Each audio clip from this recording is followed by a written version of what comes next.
That was awesome. Thank you. Okay, so let me dive in with a question for you.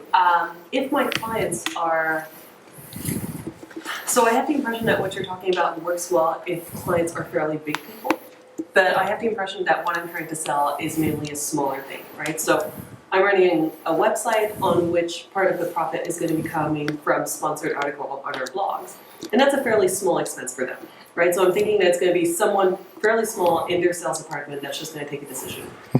Might be hard to offer that person anything in terms of serving.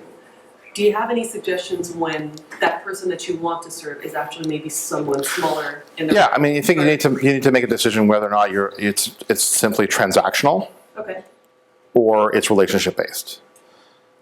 I would beg to differ that it is relationship based, and that there is a way for you to take an element of what your site does and that does really well and spin it into an offer to serve that helps those people in some way do their jobs better. So the people that are making the decisions, get to know who they are. Take them out for coffee.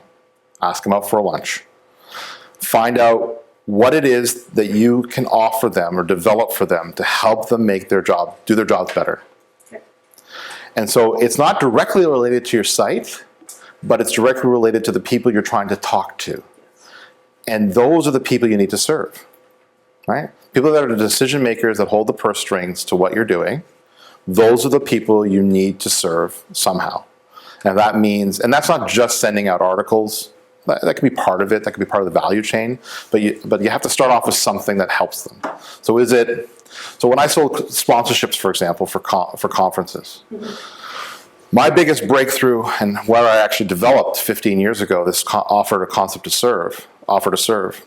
I started off, began my first sales job selling conference sponsorships. And I sat down in the job and I did what I was told. Pounded the phones, sold the conferences based on the value that I saw, and I got some wins. Then I had a client call me back and say, Daniel, I hate to ask this to me, but you do such a good job presenting the value of these sponsorships to me. My boss asked me to look at these ones in the States, and it's a lot of money. Do you mind looking at them and maybe helping me really understand here and how to get more value out of it? I'm like, hold on a second. So you're saying to me that if I taught you how to read between the lines and really evaluate this sponsorship deal, that's really valuable to you? She's like, heck yeah. So what I do, I stopped calling to sell my conferences, and I started calling everybody to help them evaluate the sponsorship opportunities that they're being put in front of them.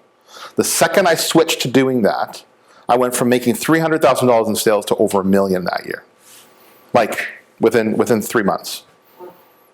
Right? And it had nothing to do, tangentially it had something to do with it, but at the core, it was helping those people that are the decision makers. So I would call them, I'd say, I want to help you understand sponsorships and how to make evaluations. He's like, what? Yeah, I have this 1 hour call that I do, because back then there was no Skype or Zoom or all this stuff. Do a 1 hour call, I'll send you a worksheet, we'll work it through, I'll send you a PowerPoint deck together with it, and we'll work through it. I'm going to teach you how to evaluate these things. Oh my God. And so after the end of the call, what do you think the first question is? What sponsorships do you have for me? Right? So it's a natural first question. So that's where I birthed from. This is where this has come from. I mean, it's a combination of a lot of different philosophies all kind of pushed together. But that moment in time for me was where I started just simply giving out value. And it's come back to me, 100-fold. I know it doesn't answer your question, but I think it puts you on the path. 100%.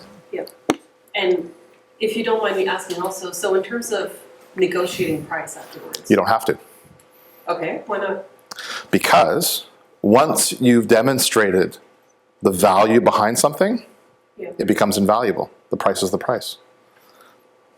Right? It's just like the website guy, right? My mentee, he sets a price for his websites at $3,000. They're non-negotiable.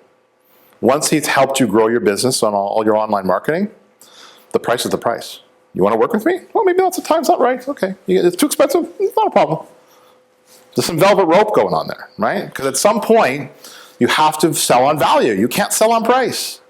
Price is irrelevant. The thing that you are selling, the thing that is that it makes you valuable is what's, up here. Therefore, what you're selling is valuable. Yeah. Right? And you're valuable. And people want to work with people they like, that help them. The price is the price. You don't negotiate on price.